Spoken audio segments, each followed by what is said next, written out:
It's what would you and your party do to help small business in SD&G if elected? And I'd like to say that what we're going to do for small business in SD&G, we would do for small business right across the province.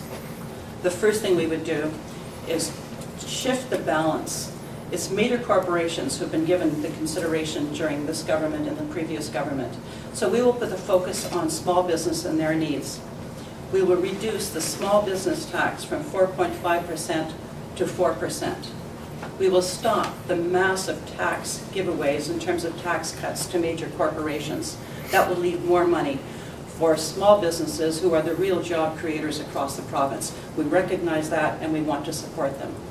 The second thing we'll do, we'll help small business and all business. We're going to reward the real job creators. The tax cuts that have been given previously have been given on the understanding that jobs would be created.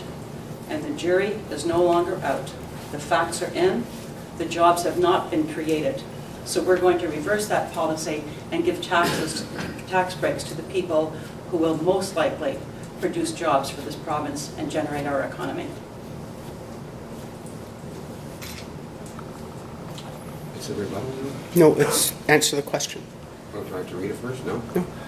There's no doubt that we're living in a time of great economic uncertainty. One only has to look at all the news that's developing in the United States with respect to that. Ontario is leading the way when it comes to the economic situation. You talked about jobs. Ontario created more jobs in 1 month than the rest of Canada and the United States put together. Those are directly related to Liberal government policies with respect to small businesses. I mean, we've permanently cut the small business tax from 5.5% to 4.5%.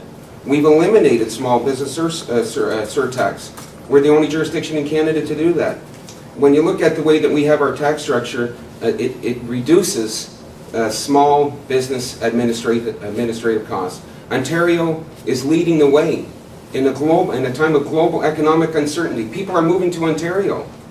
I mean, we're leading the way with respect to the economic situation. One only has to look at the facts and the track record to see that. Thank you. SD&G is a terrific place to live and raise a family, but unfortunately it's a well-kept secret. We need to work with all levels of government to promote our prime location and the benefits it affords. We need to work within an hour of Montreal and Ottawa, and within hours of 40 million people. Look at northern New York. All of Canada's transportation routes pass through our region. 2 railways, 2 of the major highways, and the St. Lawrence Seaway. We have an agricultural friendly climate and productive soils to make our farming industry our leading one. Our Changeville plan will develop a business climate that encourages and allows our entrepreneurs to create and expand businesses, generating new employment. Our main industry, agriculture, and strong farms are vital for a strong Ontario. We will deliver the business risk management programs the Ontario PC Party has long championed. We need to develop a biofood opportunities that are available to this area. We need a business partnership that processes agricultural goods produced and provides the benefits that would foster new job-creating enterprises. I will be your strong voice to address Eastern Ontario's concerns under a Tim Hudak government. Vote Jim McDonnell.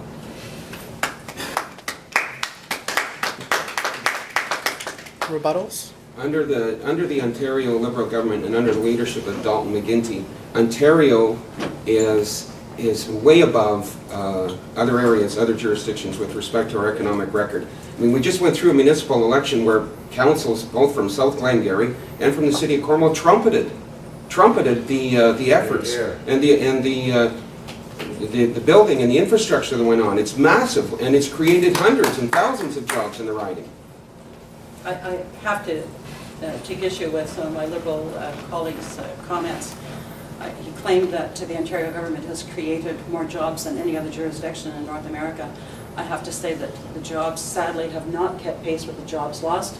And secondly, the jobs are primarily MAC jobs, but not living wage jobs. You can't raise a family on the kind of jobs that have replaced the jobs we've lost. So that's not a false record statements to are being stand made. on. 93%. Jim Martin. Ontario's unemployment rate has been higher than the average in Canada for the last 54 months. This is not a solution that has worked in Ontario. And this attitude of buying back our votes with our own money. I mean, we've doubled our debt in the last 8 years, and spending is up 77% in the last. We can't continue this if we're going to be able to survive tomorrow's problems. I mean, to make false statements and to make statements with respect to 93% of the jobs lost, of jobs that were lost during the recession have been recovered. Ontario is leading the way. In 1 month, Ontario has created more jobs than Canada and the United States put combined. So when you're looking at statistics, if you're going to call Statistics Canada and call their efforts into question, I mean those figures come directly from Statistics Canada. Say our unemployment rate is still higher than the Canadian average. So we haven't done as good as the average in Canada, and Ontario has always been the leader. We have not recovered from the jobs that we lost in 2008. That's 3 years ago. It's time we move ahead. We have to move ahead.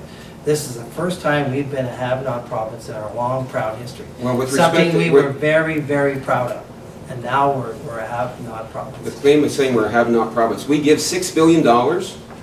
We give $6 billion a year to the federal government, and we get to, and to use the term have not is just a false These are your own statement. party's words. Excuse me, Elaine? I think what we should do is look at what parties will do and not get into this game of trying to blame each other and fault each other.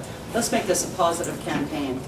And we're looking at the question of the most effective way to help small business in SD&G, and I think the program that I've outlined, which is a way of giving a tax relief to companies that actually create jobs, this is the way to go. So let's fixate, please, on what we're going to do positively, not with what maybe an error in How can you be more positive than Ontario leading the way than the rest of Canada and the United States combined? I don't know what can be more positive than that. Unfortunately, the things that Ontario That's as leads positive in, for as it, example, that's the as cost of positive as it post-secondary gets. education, If you want is to look at nothing being to brag positive, about. that's it. Yeah.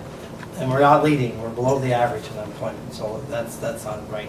The other thing for small business, our party is putting forth a Bill of Rights for small businesses, so we'll look at reducing the regulation that's attacking them. If you want to start a business, 1 in 4 businesses established today said they wouldn't do it again because of the regulation they're facing. We need to make job creation easy and affordable in Ontario. I'd really like to suggest that when people say that they wouldn't start a new business if they had to because of the regulations, that maybe electricity costs might be a much bigger factor than regulations. And speaking not just as a business owner, but as somebody who's represented working people and been a working person all my life, that maybe those regulations are in place for a good reason. That's time for this question, candidates. Thank you.